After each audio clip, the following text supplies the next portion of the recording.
केवर police और SOG surveillance की team के द्वारा एक भारी बरामदगी अवैध शस्त्रों की गई है। इसकी पृष्ठभूमि ये है कि पुलिस मुख्यालय के स्तर पर और एडीजी जोन और डीआईजी रेंज साहब के निर्देशन में जो सर्दियों के मौसम में अपराध होते हैं, ऐसे जो नकबजन चोरों का सत्यापन हो रहा था। इसी सत्यापन की प्रक्रिया के दौरान एक अपराधी, इसके बारे में ये पता चला कि ये आजकल चोरी नहीं कर रहा है, लेकिन ये अवैध शस्त्रों के निर्माण और उसकी तस्करी में हिस्सा ले रहा है। इस पर एक सटीक आपराधिक सूचना के आधार पर जब रेड किया गया तो इकनौर का एक जंगल है बकीवर थाना क्षेत्र में, वहां इन लोगों से मुठभेड़ हुई और इनके कब्जे से कुल 25 निर्मित और अर्धनिर्मित अवैध शस्त्र बरामद किए गए।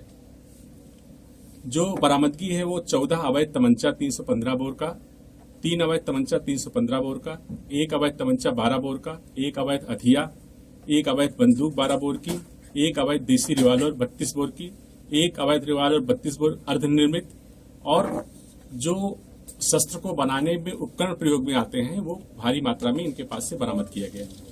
मुठभेड़ के दौरान दोनों अपराधियों के पैर में गोली लगी है और वो घायल हुए। उनको प्राथमिक उपचार करा करके जेल भेजा जा रहा है। पूछताछ में इन्होंने क्या बताया कि किस उद्देश्य से ये बनाते थे और अभी तक कहां-कहां जिलों में सप्लाई इन्होंने की है? देखिए, इसमें जो अभियुक्त सज्जन है और दूसरा अभियुक्त अभिषेक है, इन दोनों ने बताया कि ये जब चोरी और नकबजनी के मामले में ये पहले पकड़े गए थे, उसी दौरान इनका संपर्क एक तीसरे अभियुक्त से हुआ जिसका नाम मुकेश कुमार है, जो भरथना का रहने वाला है। इन लोगों ने प्लान किया और इन्हें लगा कि अगर हम शस्त्रों की तस्करी करेंगे और अवैध शस्त्र बेचेंगे तो काफी कम लागत पे इनको भारी धनराशि बरामद मिल रही थी। उसी आधार पर इन लोगों ने इस प्लानिंग को किया और ये पूर्व में भी सज्जन का आपराधिक इतिहास रहा। इसे एसटीएफ ने भी कमिश्नरेट कानपुर से 2016 में गिरफ्तार करके जेल भेजा है। क्या आगामी पंचायत चुनाव है उससे भी जोड़कर पुलिस देख रही है इसको? देखिए, निश्चित रूप से इतनी भारी मात्रा में जो बरामदगी हुई है, इसका उपयोग कहीं न कहीं ये गलत कार्यों के लिए होता और आगामी पंचायत चुनाव को देखते हुए वास्तव में ये संवेदनशील था।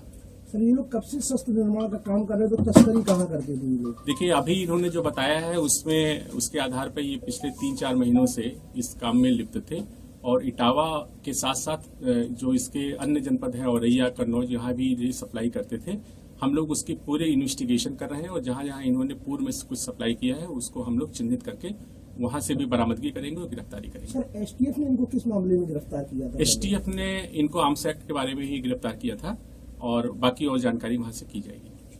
बड़ी कार्रवाई की गई है पुलिस और क्राइम ब्रांच के द्वारा, तो किस तरह का इनाम इन लोगों को दिया जाएगा? इनको मेरे स्तर से 25,000 रुपए का इनाम दिया जा रहा है और आगे भी इसी तरीके की कार्रवाई हमारे द्वारा की जाती रहेगी। देखिए, अभी तो एक अभियुक्त का नाम पूछताछ में प्रकाश में आया है। अभी हमारे इंट्रोगेशन में जो और भी चीजें हैं जिसे हम आपको बाद में अपडेट करेंगे, तो इस गैंग के जितने भी लोग रहेंगे उनको सबकी अरेस्टिंग होगी, गैंगस्टर एक्ट के अंतर्गत इनकी कार्रवाई होगी और इन्होंने जो अपराध करके अवैध संपत्ति अर्जित की है उसका हम लोग जब्तीकरण करेंगे।